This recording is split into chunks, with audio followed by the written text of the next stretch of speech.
Hello बच्चों, स्वागत है आप सभी का केपीएम लर्निंग इंस्टीट्यूट में। तो आज क्लास 10th के लिए फिजिक्स की एक जबरदस्त क्लास आपके लिए लेकर आया हूं, जिसमें पहला लेसन है फिजिक्स का, प्रकाश का परावर्तन।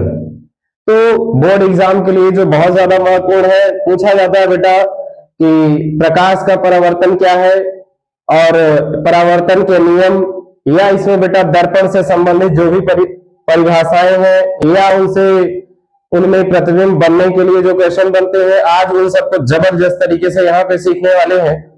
तो अगर आपने ये वीडियो शुरू से अंत तक देखा तो समझ लीजिए आपको आज यहाँ से कम 4 से 5 नंबर यहाँ से आपको मिलने वाला है। जबरदस्त तरीके से आप लोग बने रहिए और वीडियो को अंत तक जरूर देखना है आपको। चलिए बात करते हैं बेटा, हमारा जो टॉपिक है, जो लेसन का नाम ही है बेटा प्रकाश का परावर्तन। तो प्रकाश का परावर्तन क्या है, तो आप बता सकते हो। जब प्रकाश क्या होता है बेटा, जब प्रकाश की किरणें किसी माध्यम से टकराती है और टकराने के बाद पुनः अपने ही माध्यम में क्या होती है बेटा, वापस लौट आती है। तो अपने ही माध्यम अगर वापस लौट जाती है तो इसी घटना को हम कहा करते हैं प्रकाश का परावर्तन। जब प्रकाश की किरण किसी परावर्तक तल से टकराती है तो टकराने के बाद पुनः अपने ही मार्ग में, अपने ही माध्यम में वापस लौट जाती है। तो प्रकाश का अपने ही मार्ग में वापस लौट जाना, अपने माध्यम में ही वापस लौट जाना ही क्या कहलाता है बेटा, प्रकाश का परावर्तन। जैसे यहाँ पे जो पढ़ना है बेटा, वो आपको किस पर पढ़ना है, दर्पण पर पढ़ना है। जैसे हमने कोई बेटा मिरर लिया है, दर्पण लिया है, तो दर्पण में क्या होता है कि जब कोई प्रकाश की किरण जो है इस दर्पण से इसके परावर्तक तल से टकराती है, तो परावर्तक तल से टकराने के बाद वह पुनः अपने ही मार्ग में वापस लौट जाती है, और इसी घटना को ही हम क्या कहा करते हैं बेटा, प्रकाश का परावर्तन। अब बात को समझेंगे, प्रकाश के परावर्तन से संबंधित कुछ परिभाषाएं। जैसे प्रकाश के परावर्तन की बात करें तो जो बेटा प्रकाश होता है, प्रकाश एक प्रकार की ऊर्जा है और इसकी सहायता से हम वस्तुओं को आसानी से देख सकते हैं। और इसमें अगर हम बात करें तो कैसे ये कार्य करता है, तो इसके लिए आप ये कह सकते हो कि जब प्रकाश किसी वस्तु पर पड़ता है तो उस प्रकाश का होता है परावर्तन, और परावर्तन के बाद क्या होता है, वस्तु का प्रतिबिंब जो है हमारी आंखों पर बनता है और हमें वस्तु दिखाई देती है। लेकिन जैसे अंधेरा है, तो अंधेरे में अगर हम बात करें तो हमें वस्तु दिखाई नहीं देती है। तो क्यों नहीं दिखाई देती, क्योंकि प्रकाश का परावर्तन नहीं होता है, और प्रकाश का परावर्तन नहीं होगा तो उसका प्रतिबिंब नहीं बनेगा और हमें वस्तु दिखाई नहीं देती है। तो ये बात है। अगर हम बात करें प्रकाश के परावर्तन से संबंधित कुछ परिभाषाओं की, तो यहाँ पे आप देख सकते हो बेटा, जैसे यहाँ पे अगर हम बात करें तो एक आपतित किरण है, परावर्तित किरण है, आपतन बिंदु है, अभिलंब है, और अगर यहाँ पे हम बात करें तो ये बेटा एक कोण है, यहाँ पे दिख रहा है आपको, इस कोण को कहा करते हैं बेटा आपतन कोण।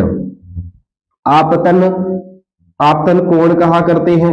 और ये आपका बेटा है परावर्तन कोण। अब सभी की परिभाषा यहाँ पे आप समझने वाले हो। आपतित किरण क्या है, सबसे पहले हम लोग ये जानेंगे कि आपतित किरण किसे कहते हैं। तो आप कह सकते हो जो प्रकाश की किरण परावर्तक तल से टकराती है, जो प्रकाश की किरण परावर्तक तल से टकराती है वही क्या है बेटा, आपतित किरण है। और परावर्तक तल से टकराने के बाद अपने माध्यम में जो प्रकाश की किरण वापस लौट जाती है वो होता है बेटा परावर्तित किरण। परावर्तित किरण किसे कहोगे बेटा, जो प्रकाश की किरण परावर्तक तल से टकराने के बाद अपने ही माध्यम में वापस लौट जाती है, उसे ही कहते हैं बेटा परावर्तित किरण कहा करते हैं। और आपतन बिंदु क्या है, आपसे पूछा जाए तो क्या बताओगे, तो इसमें आप कह सकते हो बेटा कि आपतित किरण परावर्तक तल के जिस बिंदु से टकराती है, आपतित किरण परावर्तक तल के जिस बिंदु से टकराती है उसे बेटा कहते हैं आपतन बिंदु। और आपतन बिंदु पर डाला गया लंब ही क्या कहलाता है बेटा, अभिलंब कहलाता है। तो ये परिभाषाएं हैं, एकदम आपको क्लियर भी हो गया होगा कि आपतित किरण क्या है। जो प्रकाश की किरण बेटा परावर्तक तल से टकराती है वो आपतित किरण है, और टकराने के बाद जो अपने माध्यम में वापस लौट जाती है बेटा क्या है, परावर्तित किरण है। और अगर हम बात करें आपतन बिंदु क्या है, तो मैंने आपको बताया बेटा कि आपतित किरण परावर्तक तल के जिस बिंदु से टकराती है वो क्या है बेटा, आपतन बिंदु है। और आपतन बिंदु पर डाला गया लंब ही क्या कहलाता है, अभिलंब कहलाता है। अगर हम यहाँ पे बात करें अगले टॉपिक की, तो आपतन कोण क्या है, तो कह सकते हो आपतन कोण को बेटा हम आई से प्रदर्शित करते हैं और परावर्तन कोण को आर से प्रदर्शित करते हैं। आपतन कोण क्या होता है, तो क्या बताएंगे बेटा कि आपतित किरण और अभिलंब के मध्य बना कोण, आपतित किरण और अभिलंब के मध्य बना कोण ही क्या कहलाता है, आपतन कोण कहलाता है। और आपसे पूछा जाए बेटा परावर्तन कोण क्या है, तो क्या बताओगे कि परावर्तित किरण और अभिलंब के मध्य बना कोण ही क्या होता है बेटा, परावर्तन कोण होता है। इसे हम आर से रिप्रेजेंट करते हैं और आपतन कोण को किससे रिप्रेजेंट करते हैं बेटा, आई से रिप्रेजेंट किया करते हैं। तो प्रकाश का परावर्तन क्या एकदम बेटा क्लियर है, तो आप बता सकते हो कि जब कोई प्रकाश की किरण किसी परावर्तक तल से टकराकर अपने ही माध्यम में वापस लौट जाती है तो इस घटना को ही प्रकाश का परावर्तन कहते हैं। बेटा एक प्रश्न इसमें और बनता है कि परावर्तन के कितने नियम हैं, तो बता सकते हो कि परावर्तन के 2 नियम होते हैं। कितने नियम होते हैं, तो 2 नियम होते हैं। परावर्तन के कितने नियम होते हैं, तो 2 नियम होते हैं। एकदम अभी आपको याद हो जाएगा, बस आप यही क्लास में बने रहिए बस।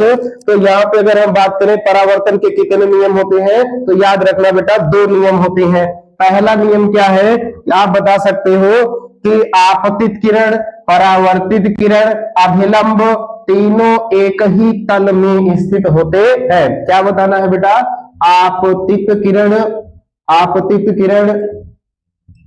परावर्तित किरण तथा अभिलंब तीनों एक ही तल में स्थित होते हैं। मैंने आपको बताया परावर्तन के कितने नियम, 2 नियम। पहला नियम क्या है कि आपतित किरण, परावर्तित किरण और अभिलंब तीनों एक ही तल में स्थित होते हैं। और दूसरी अगर बात करें हम बेटा, तो आप ये कह सकते हो कि आपतन कोण और परावर्तन कोण आपस में बराबर होते हैं। तो यहाँ पे ये बात भी लिख सकते हो कि आपतन कोण तथा परावर्तन कोण आपस में बराबर होते हैं। कहने का मतलब यह है, यदि बेटा आपतन कोण क्या हो, आई हो, आपतन कोण क्या हो, आई हो, और परावर्तन कोण क्या हो, आर हो, तो ये आपस में क्या होंगे, हमेशा बराबर होते हैं। तो प्रकाश का परावर्तन क्या है, हमने आपको बताया बेटा, परावर्तन से संबंधित कुछ परिभाषाएं हमने आपको बताई। और परावर्तन के कितने नियम होते हैं, 2 नियम होते हैं। कौन कौन से, आपतित किरण, परावर्तित किरण, अभिलंब तीनों एक ही तल में स्थित होते हैं। दूसरा हमने बताया बेटा आपको कि आपतन कोण तथा परावर्तन कोण आपस में बराबर होते हैं। तो आपको जबरदस्त समझ में आ रहा होगा। अगर ये समझ में आ रहा है बेटा, तो वीडियो को लाइक जरूर करते रहिएगा और इस वीडियो को ज्यादा से ज्यादा लोगों तक आपको पहुंचाना है, क्योंकि केपीएम लर्निंग इंस्टीट्यूट आपको दे रहा है सबसे अलग ही जो है शिक्षा आपको दे रहा है। और इसमें आपको सभी टीचर्स आपको सारे क्लास आपको प्रोवाइड करा रहे हैं, चाहे वो बायोलॉजी हो, चाहे मैथ हो, चाहे बेटा इंग्लिश हो, एसएसटी हो। आपको जबरदस्त तरीके से बोर्ड एग्जाम की तैयारी के लिए यहाँ पे सारे आपको वीडियो आपको एक तरफ से प्लेलिस्ट में मिल जाएंगे।